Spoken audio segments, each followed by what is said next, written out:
الله الرحمن الرحيم. الحمد لله رب العالمين والصلاة والسلام على رسول الله الأمين. أول حاجة شكرا جزيلا للمنظمة الرائدة أطباء حول العالم.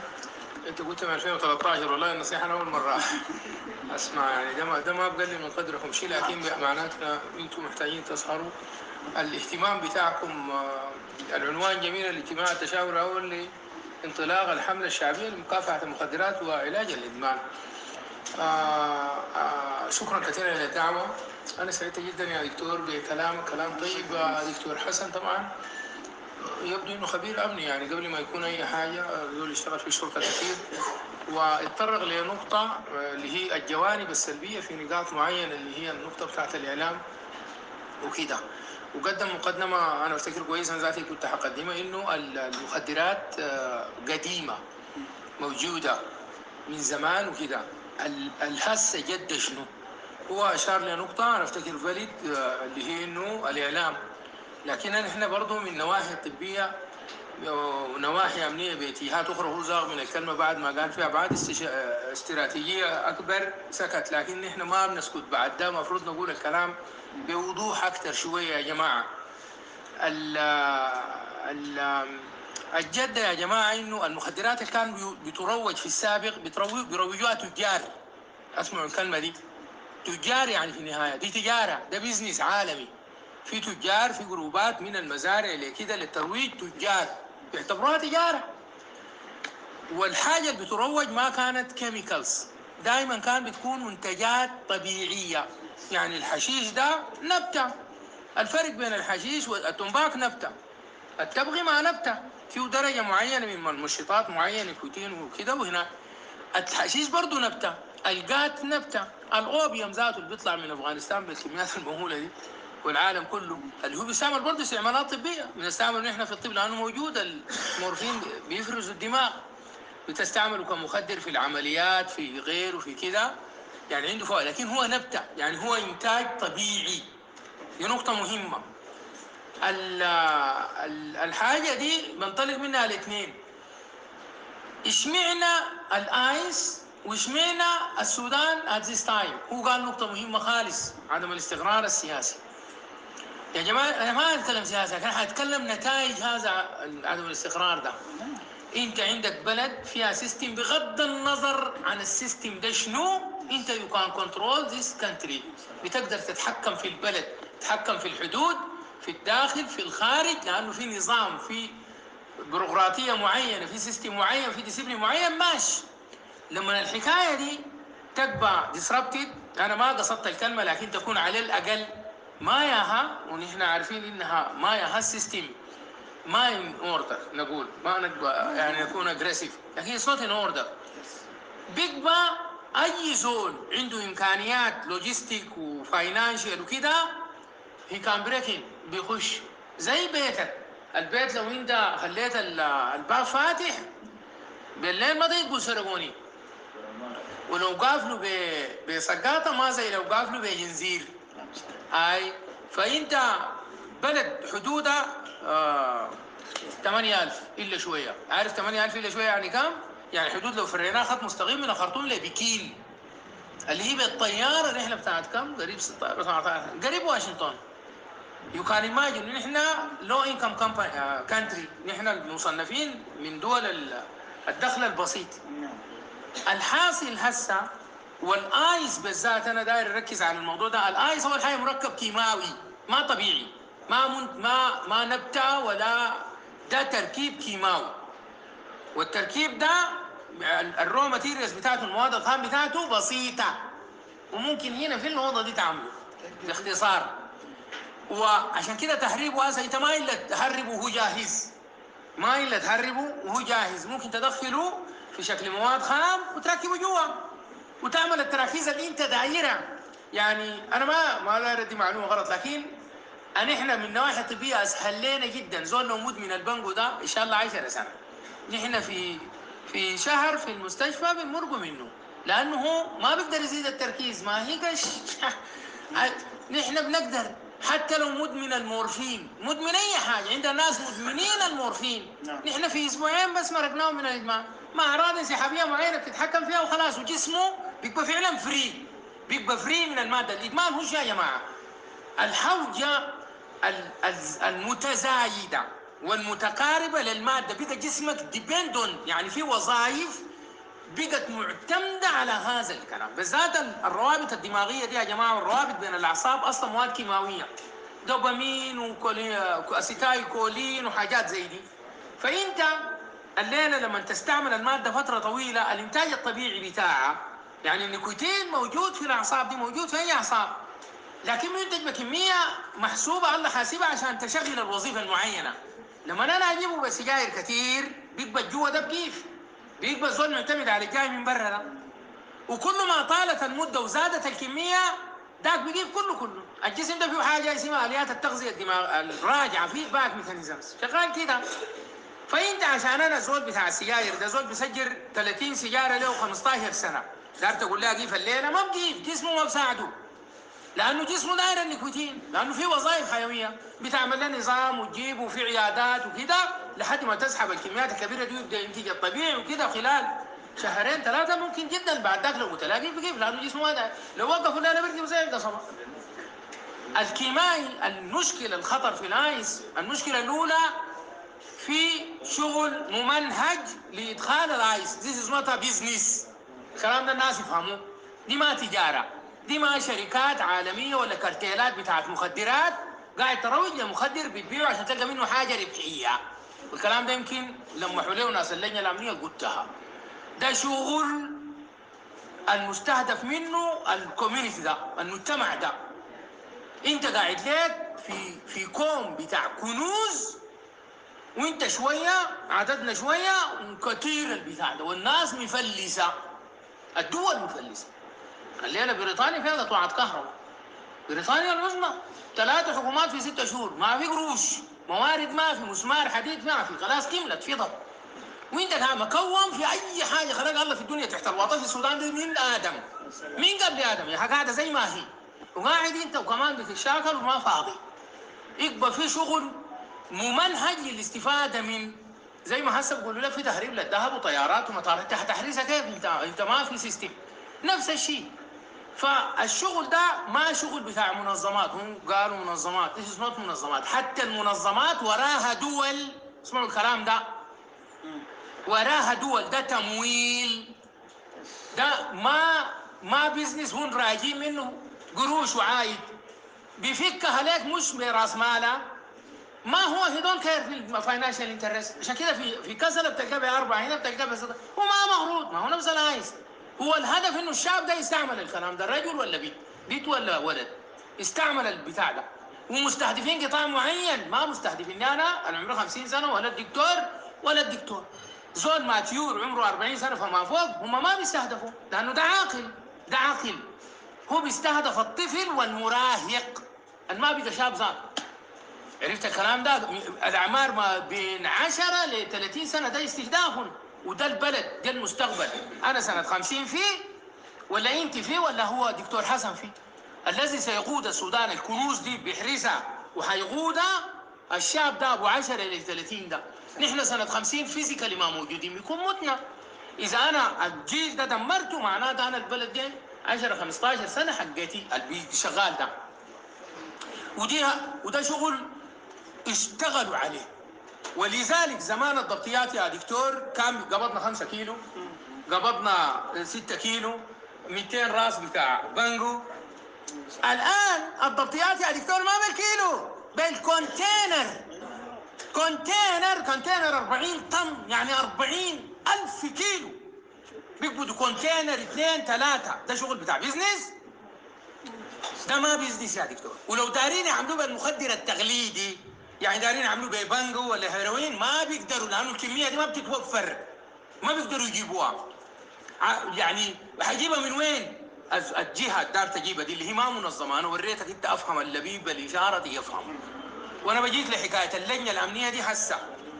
الشغل الشعبي بيجيه، لكن عشان يوفر كميات تدمر لها. نحن بالمناسبه اخر سنسس اتعمل سنه 2010، اخر تعداد.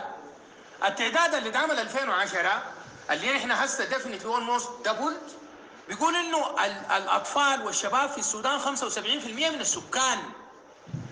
يعني نحن لو 40 حوالي 30 مليون طفل وشاب، يعني دي أمة عندها مستقبل.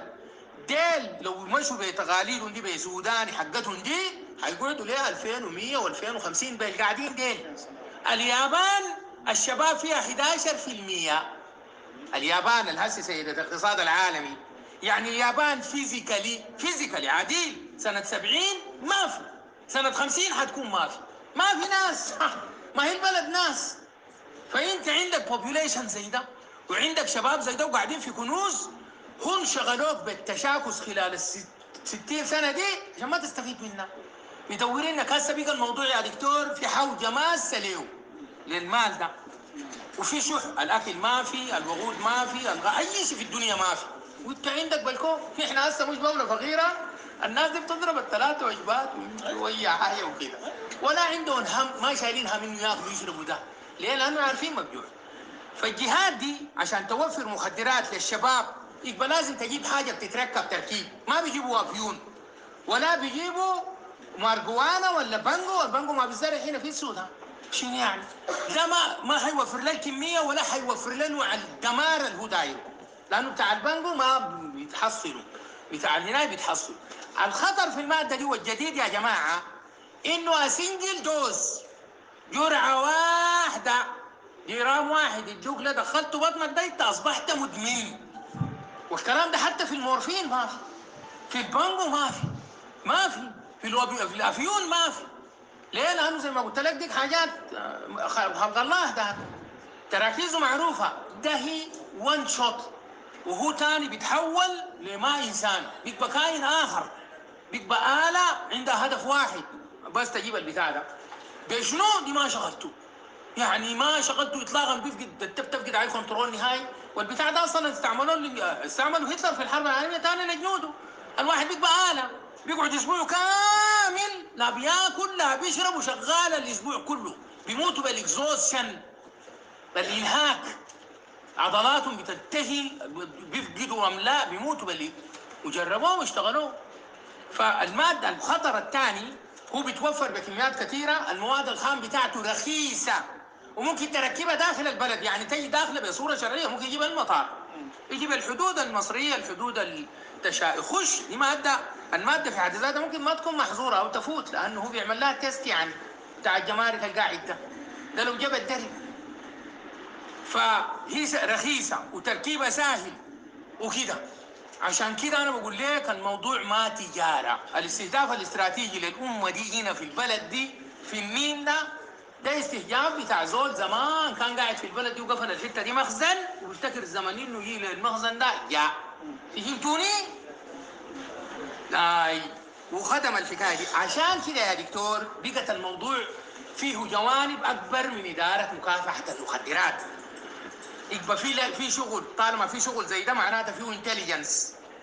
لو في الدول لما تخش في شغل زي ده، ما نحن الدول اللي شغاله في الشغل ده معناتها بيشتغلوا ناس المخابرات، بيكون في جزء هسه مكافحه المخابرات في امريكا بتشتغل منه الاف بي اي ولا سي اي اي؟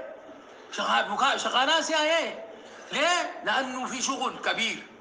يبقى مجرد الشغل بتاع اداره الشرطيه مطلوب، لكن بقى في شغل اكبر منه، يعني اوت اوف زير سبيشاليزيشن، اكبر من تخصصهم.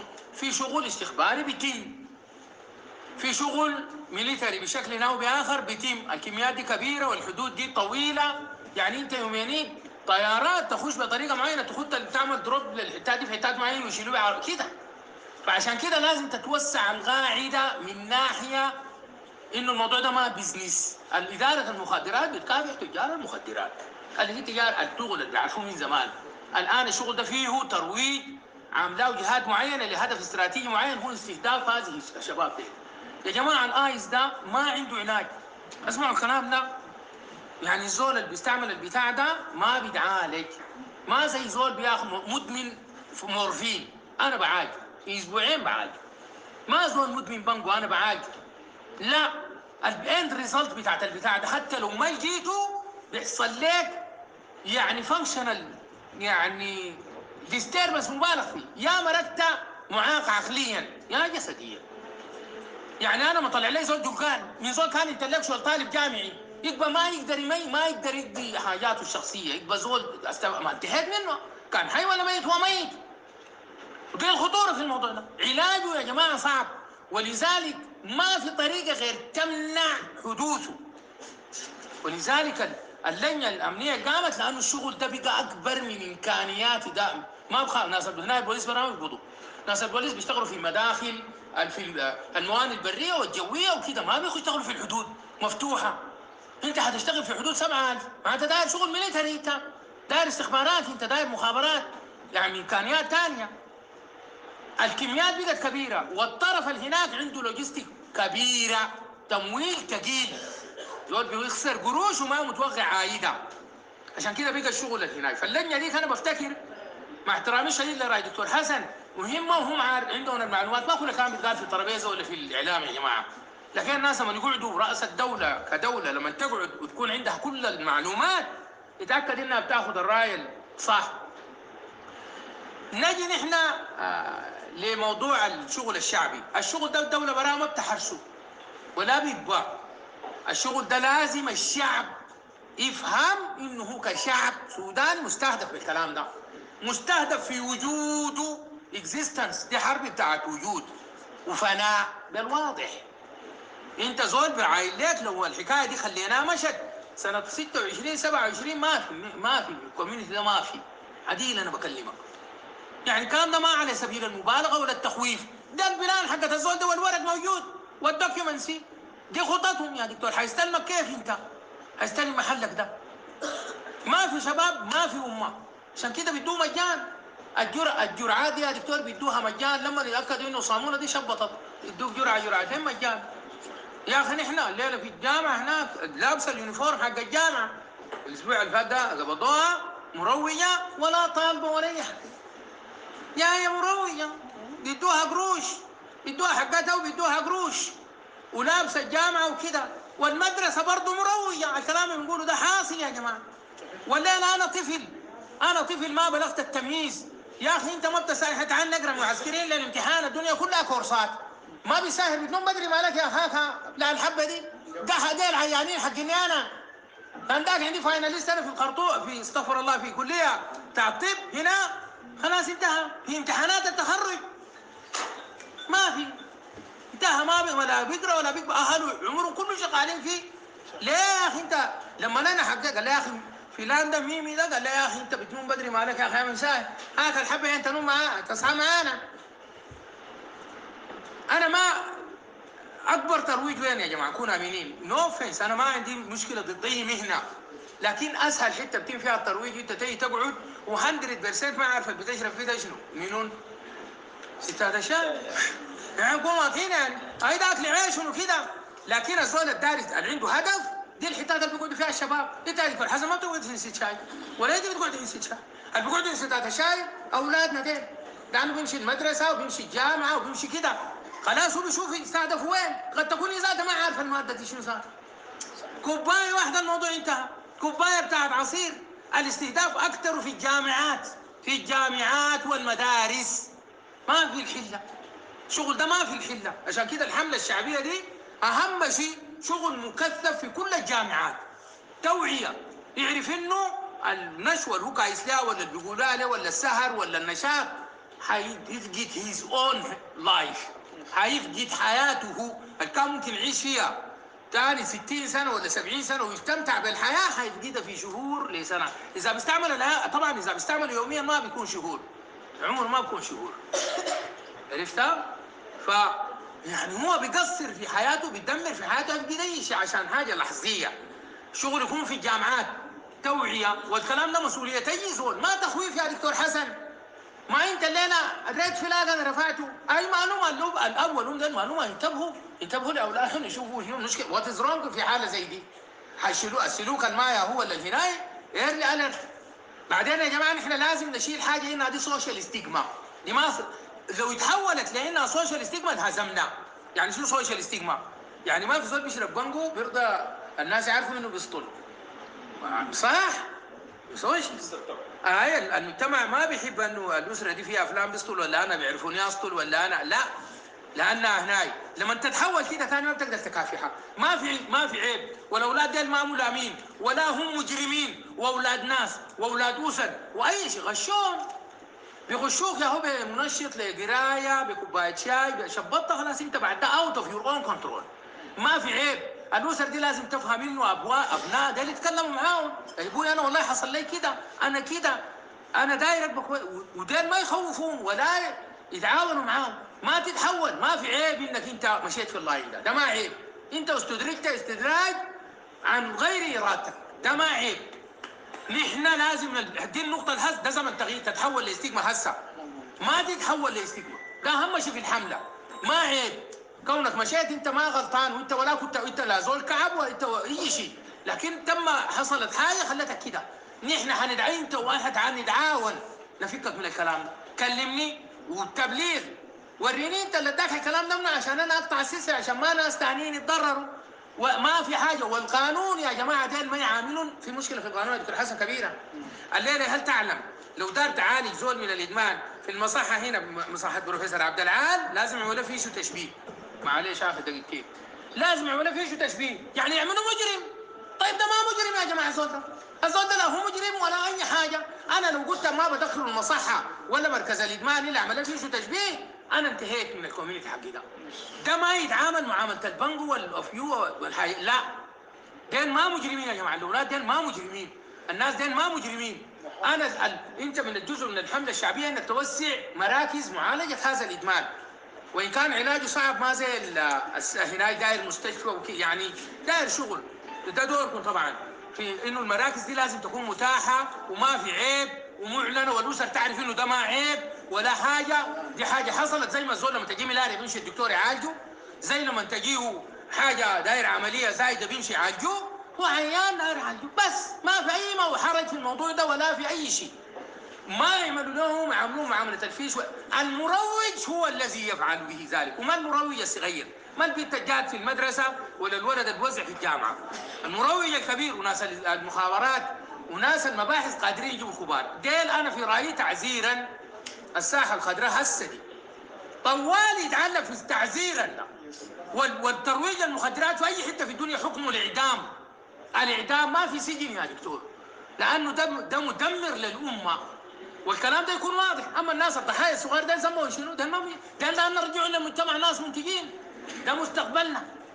فالمشكله يعني فعلا كبيره. انا والله سعيد جدا انه بقى في وعي والناس بدات تتكلم، ما تخويفا، هو فعلا بيخوف، لكن انت يعني نلفت انتباه الناس، واي زول فينا يبقى يلاحظ الحياه الما كويسه ويلاحظ ويبلغ ويساعدوا الناس في انه كده يساعدوا الناس. يا جماعه الحاجات دي جهات النظاميه براها ما بتقدر.